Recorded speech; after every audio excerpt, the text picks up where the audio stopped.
Senior Associate in the regulatory team here at Walker Morris. I'm joined today by Josh Kitson, who is a Director in the Planning and Environment Group. This episode in the series is going to look at issues in relation to air management, the impact of dust releases and any problems that may arise as a result. We're going to cover when to take action and when to raise dust releases or emissions as an incident. So, Josh, what do we mean when we talk about air management? So when we're talking about air management, what we're looking at is the control of emissions.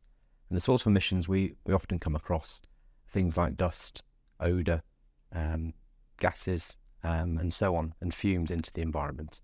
The reason that we think this is an important topic is because emissions can have a very negative impact on the environment, on human health, and other receptors, including employees of a business.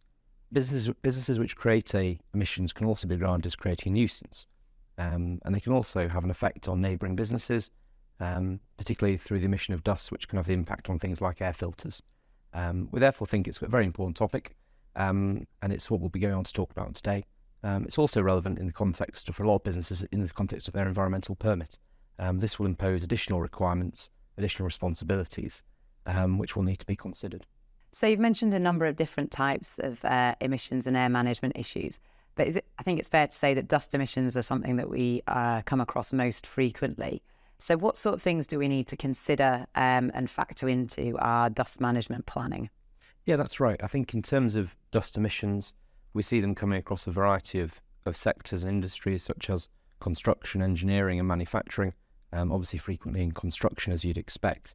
What I would say with dust in particular is that due to its nature, it is much harder to control once it's been emitted rather than at source. So what we think the importance of dust management is trying to stop these emissions occurring at source and managing at that stage, because that becomes much easier to reduce the impacts that they may have. The sorts of mitigation techniques that can be employed and used as part of a dust management scheme include planning whereabouts activities are going to occur on site.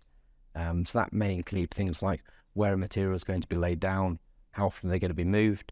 If you can reduce the amount of times that you move materials, then obviously that is going to reduce the potential for dust to occur and for these to have for it to have the effects that can cause potential issues. The other sorts of things that can help are ensuring that people who are working on site are suitably trained and aware of what may happen and what steps they need to be taking. The other sorts of points you can think about is where are materials being brought in from? Are they being brought in along a haul road? If so, is that a surface road? Is there a potential for that to cause dust as well? The other sorts of points you might want to consider are the sorts of PPE that people are using. This again is about reducing the potential for employees to have a negative impact from dust as well, and also for manufacturing businesses in particular. Thinking about ventilation systems that are being employed and making sure those are very well maintained so that they're having the desired effect. And when should businesses be thinking about these things? I think that's a good point. I think what we're thinking about there is taking preventative action, and these dust management planning is really about being proactive rather than reactive, and making sure that, as I said before, we're trying to stop it at source through taking these steps rather than reacting to a problem once it's occurred. So who has responsibility in terms of planning and managing for any air emissions that might occur from a site? Well, ultimately, it's the business itself who is responsible, and that involves undertaking a risk assessment, putting together a method statement for mitigating the impact of any dust and ensuring it's being prevented where possible. So I think that it's the business itself who needs to be aware of it and take an early and proactive approach to it. Things can blur slightly when you get contractors involved, but ultimately we would still expect the business itself to be responsible and to be taking the necessary steps. So if contractors are coming in to do work on site, that they'll be briefed on the dust management plan and the requirements that will have.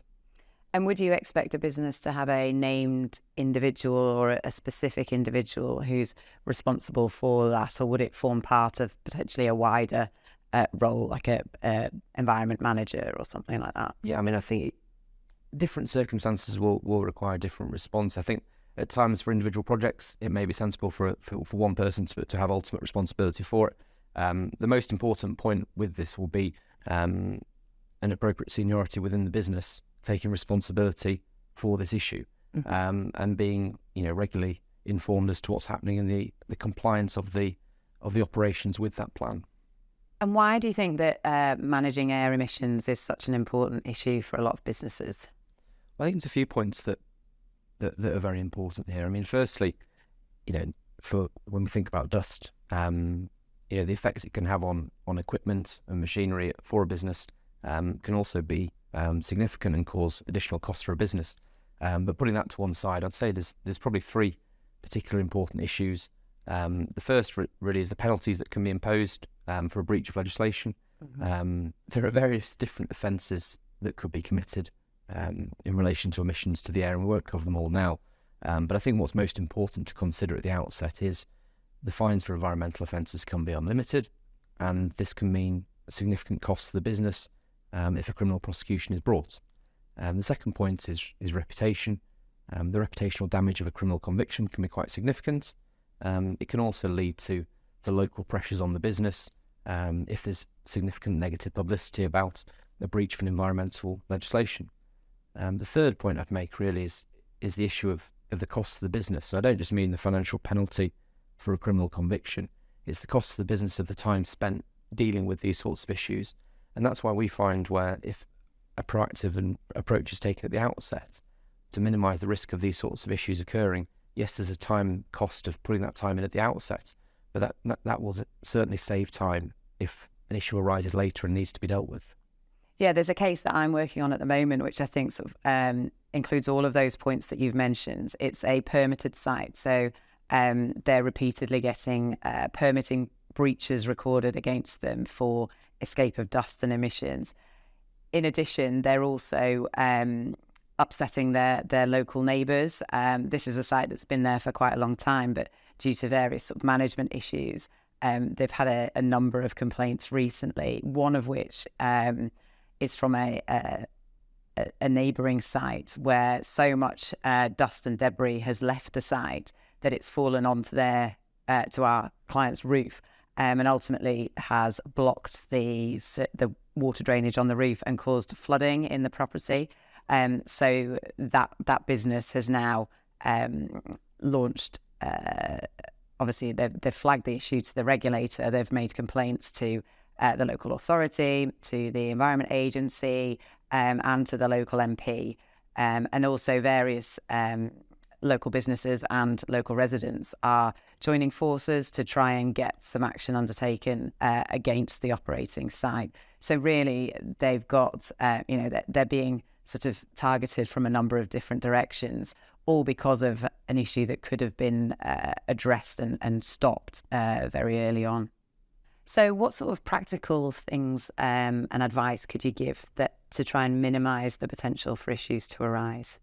There are three things that I'd suggest businesses really consider and focus on. The first would be preparation, and we've talked about that at length already in terms of thinking about the sorts of measures in advance that can reduce the risk of dust emissions or other emissions to the air. Focusing on dust, for example. The other sorts of control measures you might consider taking are damping down or sheeting materials, and considering the location of where particular machinery is used in relation to neighbouring activities. So particularly if an industrial activity is being undertaken in a largely residential area, then that needs careful consideration. A recent example of a case I worked on was a sweet manufacturer in a residential location, and the impact of odour was a very live issue with local residents who were frequently objecting, and that needed careful management and cooperation and interaction with those residents. The second point I'd probably flag is the importance of businesses seeking outside assistance where needed at an early stage. That again can be helpful in reducing the risk of an issue arising and an issue developing further. The third point I'd mention is training, and that would be ensuring that employees and staff and contractors are fully aware of the dust management plan or an odour management plan, for example, and that would be considering ensuring that they're fully up to date with what work's going to be undertaken and in what fashion, and also ensuring that any employees who need further training are provided with that. So obviously we've touched upon the different ways in which a business can try and prevent an issue happening in regards to air management. What should a company consider when things do go wrong if those measures don't work? I think looking at that issue, it'll be slightly different or very different if a site is permitted.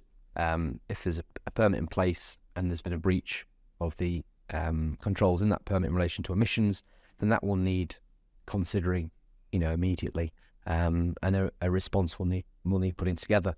That will need consideration of, whether an approach to the regulator is required, and also what the effects of the exceedance of the limits has been, and also how the business can put themselves back into compliance as quickly as possible. In terms of more general approach of what to do when things go wrong, I think the first step is to understand fully exactly what is causing the issue. Is it a particular operation on site? Is it the ongoing operations of the business? And understanding what the problem is going to allow a proper response as to how they can bring themselves into compliance. And that may well involve taking technical advice in relation to either an individual operation or wider operations on site. And I think once the technical advice has been taken and the business has an understanding of what's creating the problem, it'll be important as well to engage with the regulator. If enforcement action is being taken or if an investigation is ongoing, that early engagement can lead to a much better outcome. It shows the business is being proactive in responding to the issue, and also it can allow negotiations to take place with the regulator at an early stage. And would you recommend that a business ceases operations whilst they are investigating an issue? I think that'll depend on the extent of the problem. I mean, clearly businesses aren't going to want to take that step. It's going to be the last thing that someone's going to want to do. But I think that will depend on a prompt response to the issue that's raised. And I think obtaining a full understanding of what the problem is and what's causing it will allow a more informed decision on whether to or what restrictions to place on operations in the short term.